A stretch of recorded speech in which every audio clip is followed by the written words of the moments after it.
நாட்டிலே சாதி, மதங்கள், கடவுள் இவைதான் கலவரத்தை உண்டு பண்ணுகின்றன.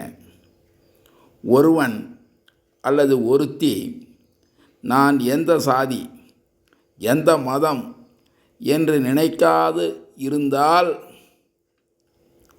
அங்கே மத நல்லிணக்கம் உயர்ந்த நிலையில் இருக்கும்.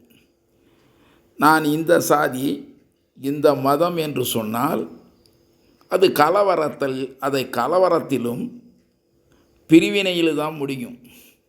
மத நல்லிணக்கம், communal harmony or religious harmony என்பதெல்லாம் பொதுவாக வாழ்வதுதான்.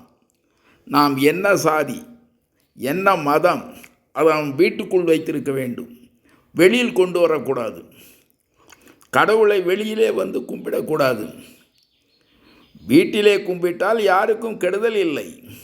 நடு ரோட்டிலே கடவுளை கும்பிடுவதும் ஆர்ப்பாட்டம் செய்வதும் எல்லாம் இறைவன்தான் என்று சொல்வதும் மக்களை ஏமாற்றக்கூடிய செயல்களாகும்.